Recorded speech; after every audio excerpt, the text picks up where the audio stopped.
The Black Box, abridged by Kacey Lentz. Black box. In science, computing, and engineering, a black box is a device, system, or object that can be viewed in terms of its inputs and outputs without any knowledge of its internal workings. 4:10 a.m. I turned off the engine of my unmarked squad car. The perpetrator wasn't scheduled to arrive until 5:10, meaning I had a little while to wait. The coordinates given to me for the stakeout provided a clear line of sight to Jilly's Gems storefront, while keeping my car occluded from view behind a series of tall shrubs. We were always told to arrive at least an hour early in case the calculations were slightly off. Translation: I had lots of time to kill. But being alone had a way of making one's mind wander. It was a miracle I still had this job. With the black box system, crime was sparse. Over the last year, our unit downsized to 10 members, 7 cops and 3 desk jockeys. We worked rotating shifts, each of us on call twice per week, once as a primary and once as a supporting officer. Unless the black box suspected a need of backup, only the primary responded to calls. Police work used to be an art, but our job had been reduced to reporting to crimes when summoned, rounding up criminals and bringing them back to the black box for processing. I was simply a glorified errand girl now. Jared was the only new age cop who got it. I trained him since his first day out of the academy. As soon as he was on docket for a promotion, I filed for him to take the place of my partner at the time. This kid's intuition was mind-boggling.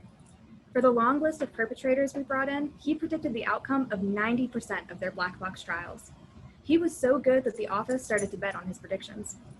Being his partner, betting against him was out of the question, but given his accuracy rate, I didn't mind. I asked him a couple occasions how he did it. His answers ranged from a shrug to, I can tell who's a threat. I never really understood what he meant by that.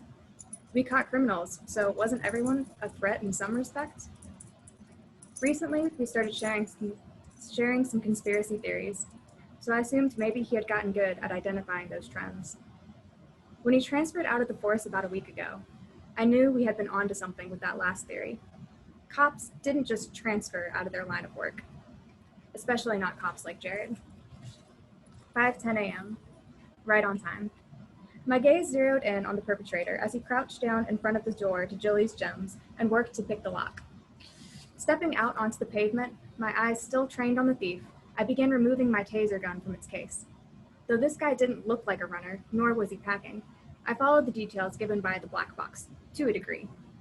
It also recommended to stun immediately, but unless this guy ran or pulled something, I had no intention of doing that. With each step I took towards Jilly's Gems, I felt the handgun stashed in my waistband shift. The black box didn't recommend bringing it for this case. In fact, we were always told to stun and not kill, so people could stand trial. But it never hurt anyone to be fully prepared. I experienced moments when the black box was wrong, and I could never fully trust its recommendations.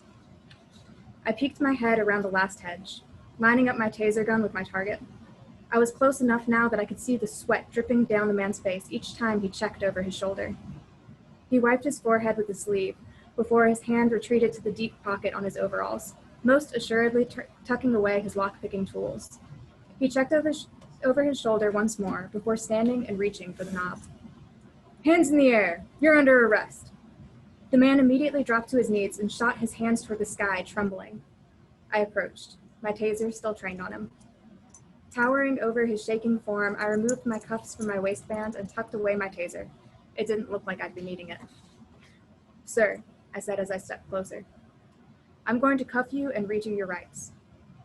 He continued to shake, but nodded his head. I placed the cuffs and helped the man to stand. "David, you have the right to remain silent. Anything you say can and will be held against you within the black box. You have no right to a private attorney, but the black box will provide judgment and counsel within logical parameters." I guided the man back to my squad car. "David, I must also search your person. If you cooperate, it will likely be taken into account during your trial." Still quivering, he nodded. "Everything's in my overall pockets." 5:30 a.m. In my rearview mirror, I eyed the man now sitting in the back of my squad car. All I knew about him was his name, David, and what I deduced about him during the arrest. Once again, the black box had been wrong about the level of force needed to make the arrest. When I cuffed him, I got a good look at his hands. They were rough and calloused, likely from his work. What was left of his hair was gray and greasy, as if he hadn't showered in days. When I cleaned out his worn, oversized overalls, I only found his wallet, keys, and the lockpick set. He had likely fit into his overalls once, but his emaciated form now struggled to keep them up. I'd seen men like him before, so desperate to find some money after losing their job that they would even try to outsmart the black box to get some cash. To sound like my sister, had he just waited a little longer, the system would have given him a stable job again. I wasn't sure how convinced I was about that, but seeing a good man degrade as he had was heartbreaking. I felt for the man, especially after Jared. Every day, I also feared I might lose my job, or worse. 6 a.m. As I exited the highway and entered the city, I was welcomed by tight streets and tall skyscrapers. The stop-and-go traffic that used to plague big cities was a rarity these days, now that all the traffic signals were programmed to change in the most optimal fashion, as per the black box system.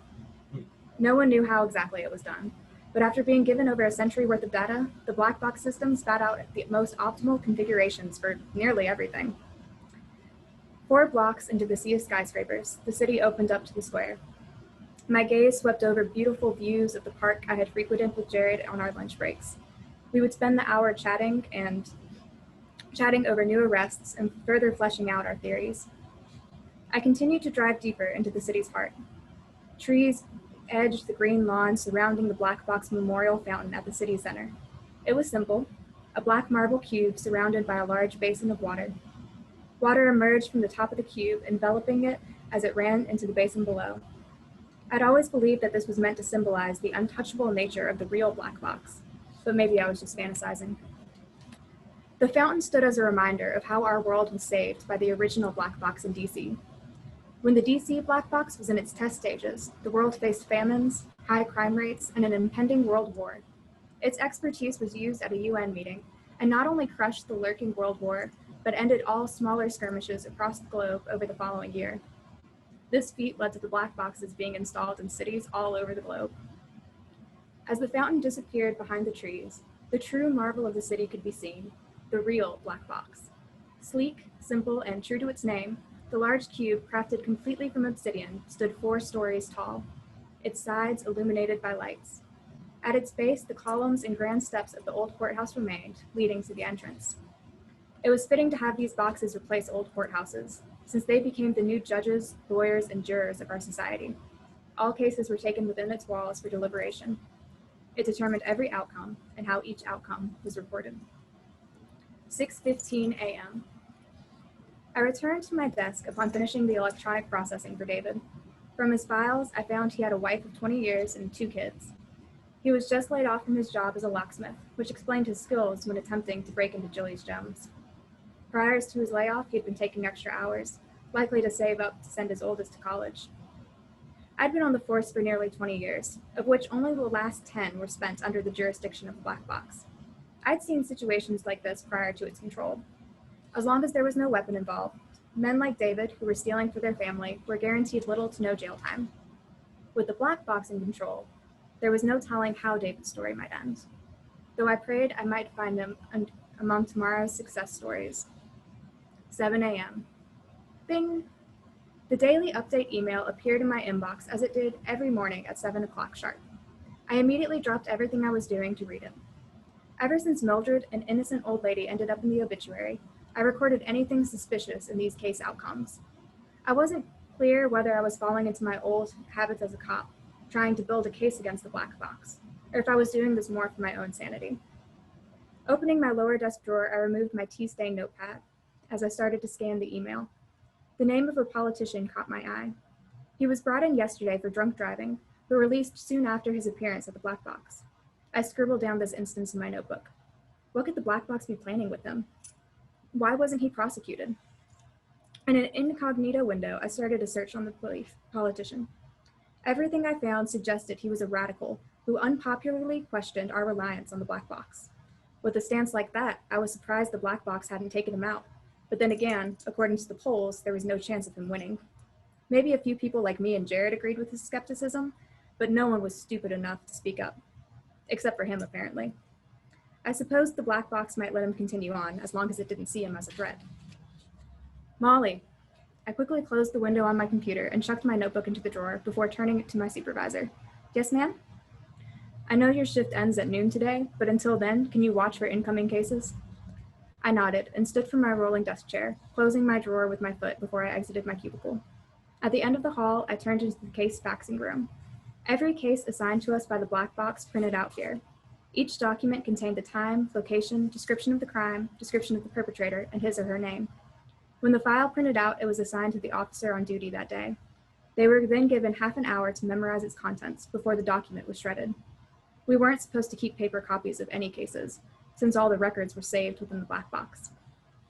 Prior to the black box's control, we'd been working with completely digital files. This change was one of the many actions that Jared and I had reservations about. Why did we use paper instead of digital files? Why did we revert back to tasers and metal guns from the high-tech, multi-purpose weapons we were using 10 years ago? Why did we recommission gas-run cars? All aspects of our job and technology had been digitized, condensed, and environmentally friendly. Why did we shift back to older technologies? Summons to the black box were also fishy. They were sent via text, and 30 seconds after opening, the message deleted itself. They were rare, but from the rumors, they occurred when the black box felt there needed to be immediate intervention in upcoming events. I'd only ever seen one summons. Jared's.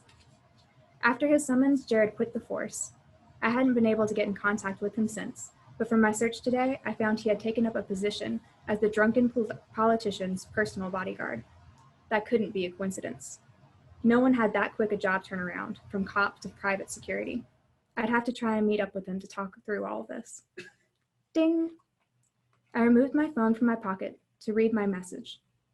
My breath caught in my throat and the blood drained from my face. You are to appear at the black box at 12:10 p.m. 24 hours later, 7 a.m. Breaking news. We are sad to report that Molly Cohen took her own life last night at 8 p.m. after murdering Jack Browning, who was running for mayor, and his bodyguard, Molly's former coworker, Jared Edison. In a note found at Molly's apartment, she expressed that her assassination of the politician was fueled by her disgust for the candidate's values, and that her coworker was an unnecessary casualty that was just doing his job. The untimely death of her coworker by her own hands is what drove Molly to end her own life. She ended her note by saying, "Believe in the black box. It is your future." The end.